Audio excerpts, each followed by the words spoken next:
Nous avions fait un siège en 2006, nous sommes passés à 2 sièges en 2012. Donc l'objectif, c'est évidemment de continuer à progresser pour cette élection 2018 en espérant pouvoir se baser évidemment sur le travail qui a été réalisé par le groupe Limbourg Demain dans le collège communal actuel.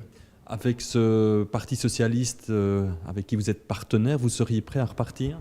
Ou en tout cas, ce qui est certain, c'est que ça ne se passera pas comme dans le passé. Il n'y aura pas de préaccord, donc ni avec un groupe ni avec l'autre. Nous tenons à rester indépendants et à laisser évidemment toute la place pour l'électeur pour faire son choix. Chez vous, la liste est en train de se compléter ?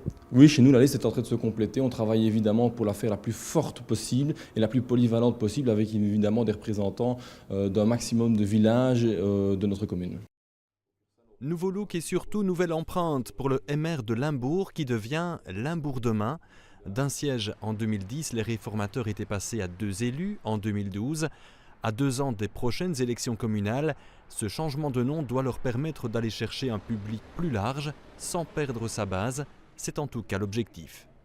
En 2012 et 2014, on a constaté qu'il y avait une disparité. Et donc l'objectif, c'est de pouvoir parvenir à combler ce manque et cette différence entre les deux résultats, de manière à ce que cette image puisse également profiter au groupe maintenant Limbourg Demain.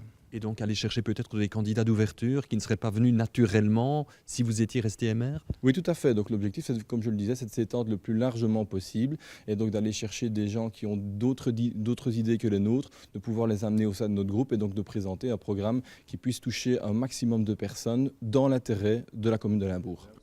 Limbourg Demain s'est aussi trouvé un nouveau président. André Schins remplace Michel Bolzan, qui est devenu il y a tout juste 1 an échevin des travaux, des cimetières et du commerce.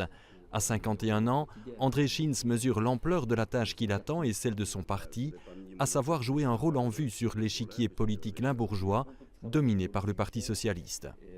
Un des premiers objectifs, c'est d'être le relais entre nos échevins et les citoyens, mais également vers les autres groupes politiques communaux, ça c'est clair.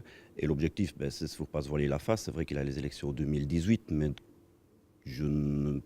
notre campagne n'est pas ouverte maintenant. Elle s'ouvre maintenant, ça c'est clair, mais l'ouverture de la campagne, c'est vraiment au moment où on a des noms sur une liste qu'on pourra se dire là on est parti. Herve demain, Aubel demain, aujourd'hui Limbourg demain, qui sonne davantage comme un slogan, se fait connaître auprès de ses électeurs. Généralement, les partis politiques procèdent à un changement de nom au lendemain d'une défaite électorale. Ici, la démarche est donc différente, comme si on voulait tourner la page et marquer un changement de ligne.